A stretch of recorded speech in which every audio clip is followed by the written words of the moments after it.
Iremos falar agora sobre tecido epitelial. O tecido epitelial é constituído por células unidas com pouca substância intercelular, sendo que a sua nutrição é feita pelo tecido conjuntivo situado abaixo dele.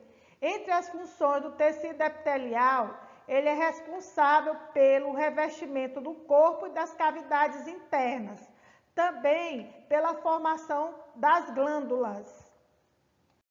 O epitélio de revestimento reveste o corpo e as cavidades, protegendo o organismo contra atrito e invasão de micro-organismos.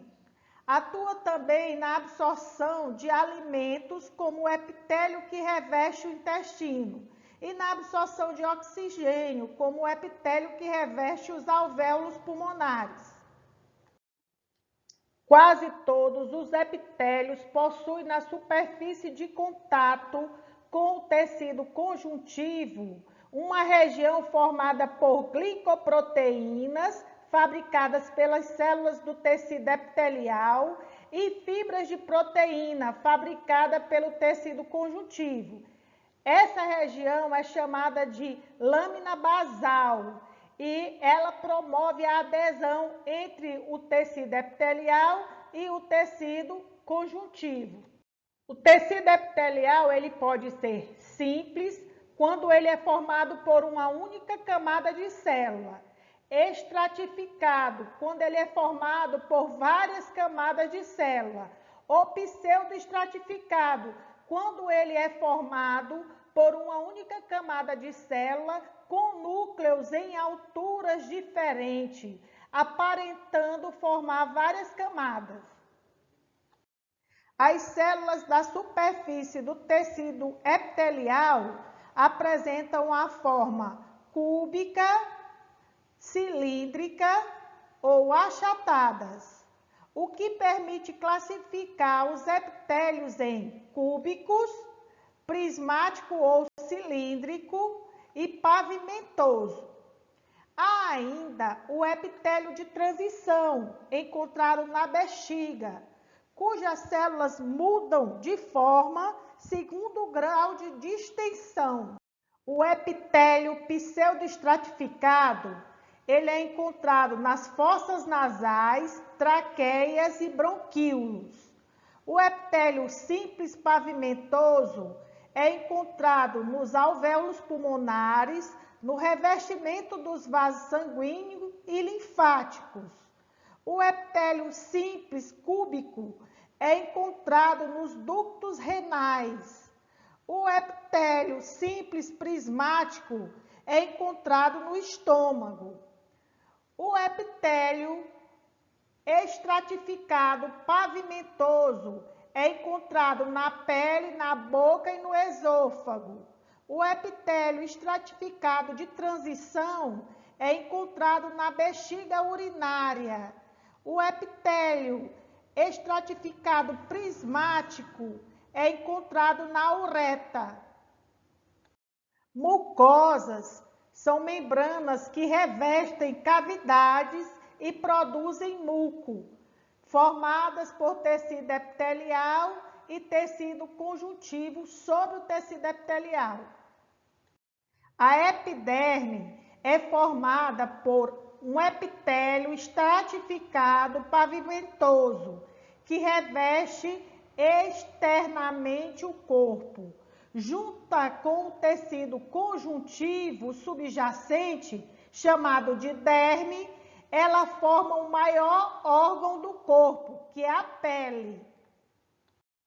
Na epiderme, as células da camada mais profunda dividem-se constantemente, substituindo as células das camadas superficiais, que se desgastam. Nos vertebrados terrestres, eles fabricam uma proteína chamada de queratina. Após acumular queratina em seu citoplasma, as células morrem e formam uma camada impermeabilizante que protege o corpo contra a desidratação. Nas camadas mais profundas da epiderme estão os melanócitos. Eles fabricam o pigmento denominado de melanina, que é responsável pela cor da pele e dos pelos, e também pela proteção contra os raios ultravioletas do sol.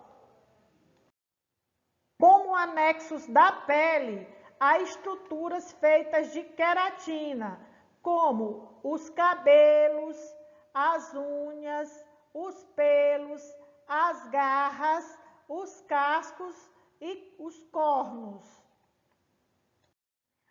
As glândulas são estruturas formadas por agrupamento de células epiteliais que se multiplicam e penetram no interior do tecido conjuntivo subjacente.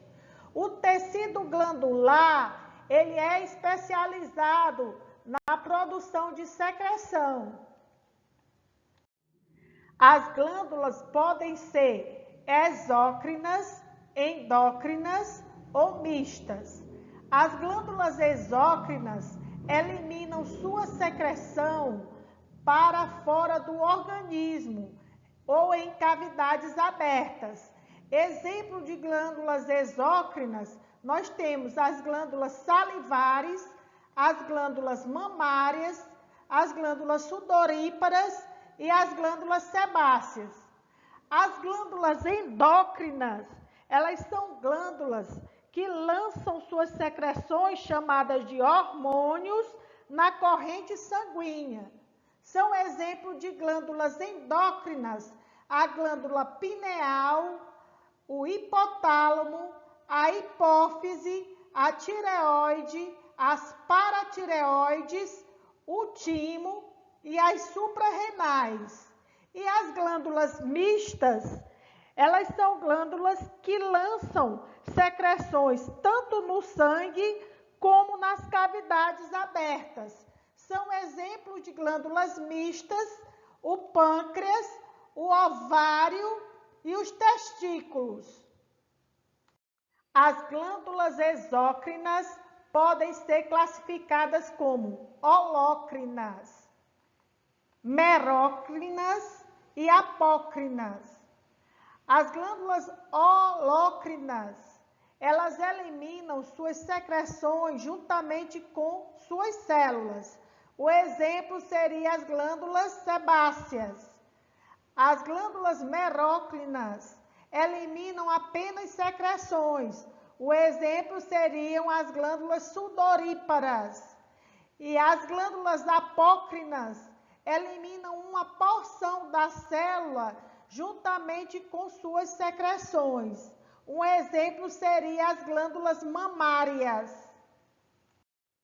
É isso aí, gente. Eu acredito em vocês.